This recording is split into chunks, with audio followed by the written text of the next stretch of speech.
and gentlemen, this is Eddie Marcus, and yes, I am back again. Why? Because I can't get you off of my mind. And what is it that I see? I see you enjoying life. I see you experiencing what we call the beauty of life. I see your dreams being realized, coming true, and it just blows my mind. And when I look out into reality, I don't see these things happening. So it makes me burn inside because I know they should be happening. And the only reason that they aren't is because we, the people, do not understand.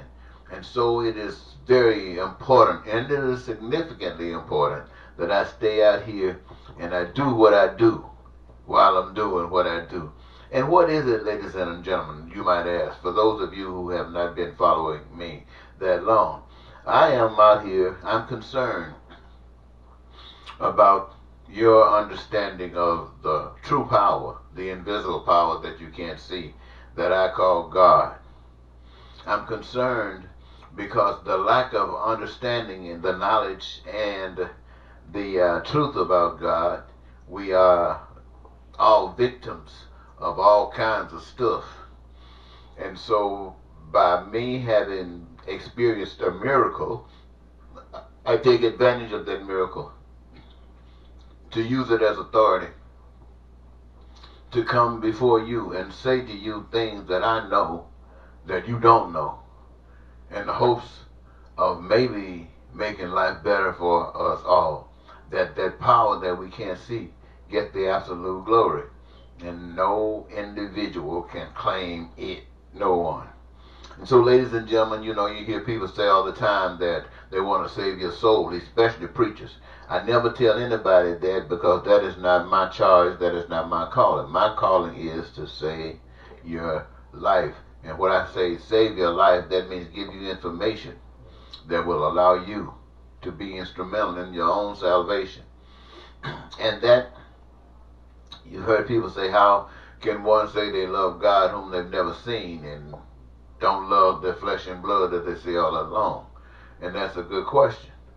And at the same time, you might ask the question, how can one say they're concerned about your soul when they don't care about your life? And so the mission that I have been given is to tell you that your great Creator who put you in these bodies, in this form, on this earth, at this time, is just as concerned about your life as is your soul.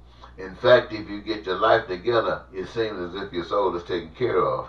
You should think about that. So, ladies and gentlemen, I've put down some notations that I want to use because I want to share some things with you that perhaps you are not familiar with.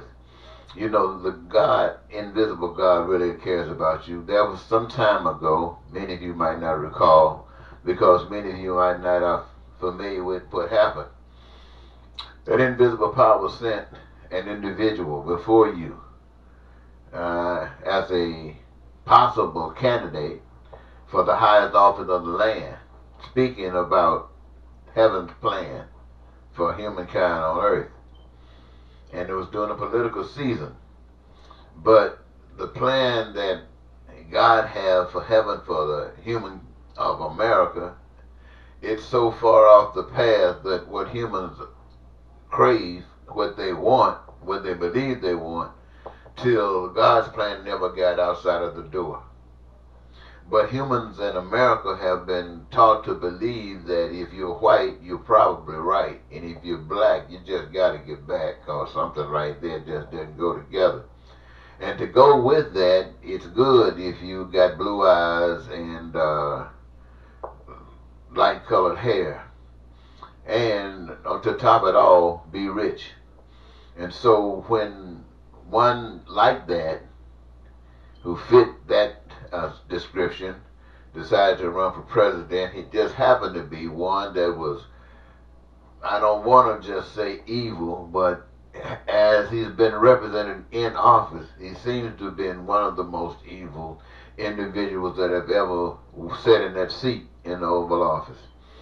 And it seems to be catching. It seems to be catching. And so there is something that comes from that when you say that the heavenly plan was rejected, and then they came and accepted this man who said he had money. But now you got another man who wants that same seat, and he has more money than this man.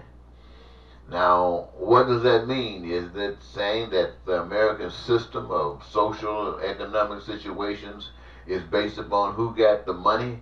Does that mean that the efforts of saying the one who got the money is really truly the one that controls, is truly the one that has the power? Is what is being said? What is it being said by those who have been put in office to be your representatives? They are following suit to everything that's going on. Now, what I am concerned about, ladies and gentlemen, are you really recognizing what is happening? In your lifetime, have you seen or seen evil taking and trying to take over the USA since the founding of this nation? Are you familiar with any? No leader, no politician has ever been able to deliver what the people have required. Since the founding of this nation, no politician, no leader has been able to deliver what the people say they require. And they want peace, they want prosperity, they want freedom, they want joy of life, and they want the fulfillment of their dreams. All individuals, not just Americans, but people all over the globe. You know this because you want it. And if you think other folks don't want it, well, that you don't think.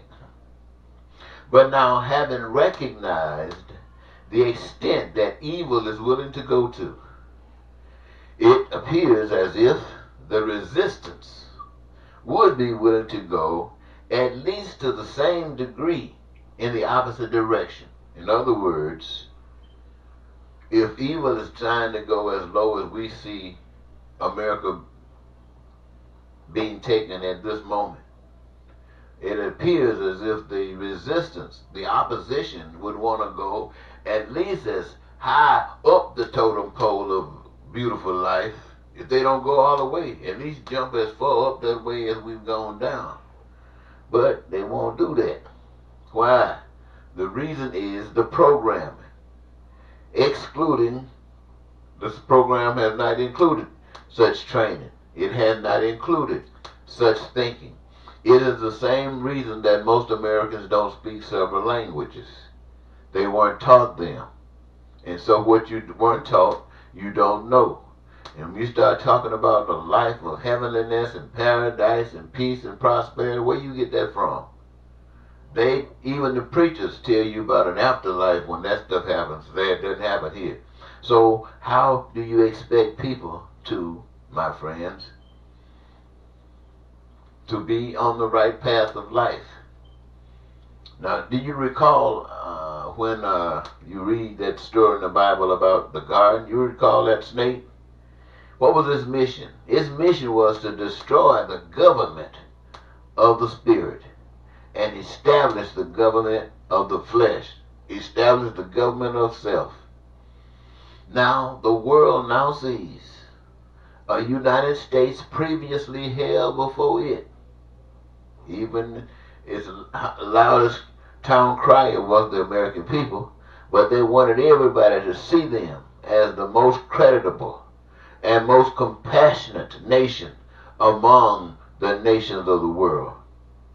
But now, because of how low we have gone, all Americans see, but not just all Americans, all people of the world see how low Americans have come. They've always pointed fingers at nations that were corrupted and was obviously corrupted. And now the world can see corruption in the America. They see the same things that America has been saying about other nations.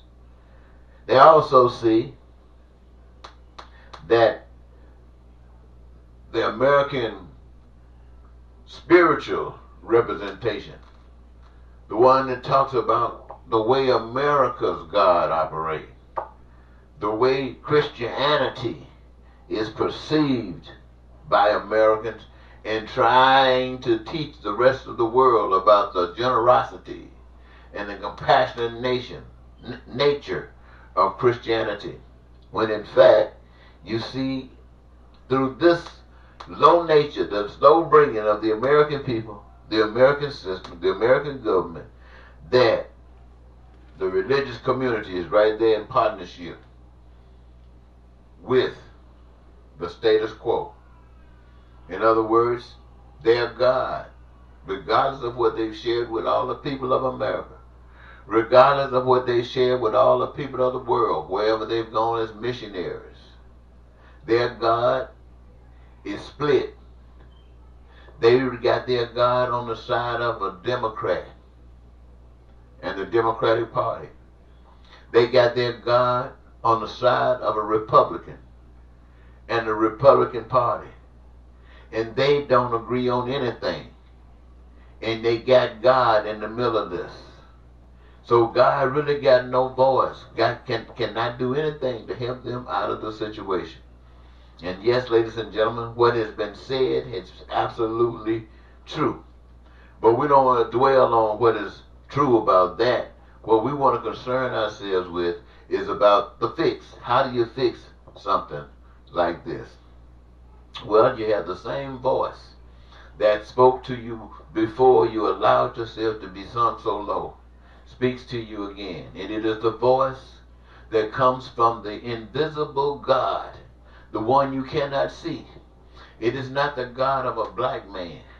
It is not the God of a white man.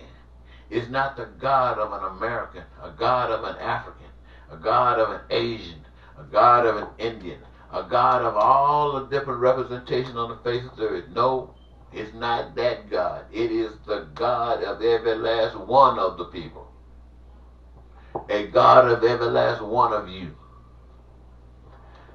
that created the earth for you and all that can benefit from it. All of the resources necessary for you to live as though you are in heaven with peace and freedom and prosperity and joy of life and your fulfillment of your dreams. All the externals have already been placed in different places on the earth, in the earth, above the earth. Some seen, others is unseen. But the skill and knowledge and desire has been gifted to each and every last one of us. A certain portion of it, wherein lies our greatest joy in having the opportunity to engage it in the process of creating. You and I, every last one of us, here first of all to play a part in creating. Creating what? Those essentials that are necessary for human survival, for which every last one of us require. And since we all require, like our fingerprints, we all got something to contribute. And by contributing, we are playing a part in our own survival. And what we create is for us and our survival. And it didn't cost us anything. It has been a blessing. It is, my friends, the process of creating heavenliness. And you didn't need any money. You didn't need any bosses. But you know what? As simple as that is,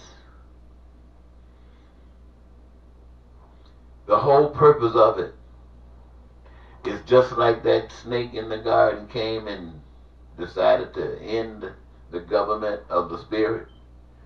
This is to end the government of the flesh and to put back on the throne the government of the spirit, the father, the parent of the human process, the human creation, the one that cares about every human being on the face of the earth, the one that has created a role for every individual on the face of the earth to participate in life by being here. You're not just here, a throwaway, something nobody wanted, thrown out with the wash. No, you are significant in the heavenliness on earth. Can't do without you. Every time one of you are aborted or just die from something that you could have been saved from if you had been open to receive the guidance of the Spirit. It's just a setback, but truth will prevail and life will continue. So what I'm saying to you today, ladies and gentlemen, is this. You can reject heaven's way. You can reject the Spirit of God if you choose to. But in so doing, there's only one other way to go. And that is, as low as we have gone today, is just the beginning of going low. It goes much lower than this. So I only say to all of you, freedom is at hand. You have to claim it. The Spirit of the living God that will be living in you, that sees heavenliness for yourselves, and seeing that it made so simple by the other billions of us on earth, working together for the common good of heaven on earth for every last one of us. We don't need to lie, to cheat, to steal, to kill, to terrorize, to hate, to be racist, to be bigots. All of these things are the fruit of following the dictates of men that want to replace God. Men, the government of the flesh, is about their own selfishness and you being used for their due. And I hope right now, ladies and gentlemen, I have not wasted your time. And yes, this is not just talk. This is to change the American way of doing things. To do it like our Heavenly Father have put us here on earth to see that it's done. And to shut the voice of that snake up. It's time for the snake's rule to be over. And that invisible power that lives in you, all 8 billion of you, come alive. Until next time, this is Eddie Marcus saying goodbye.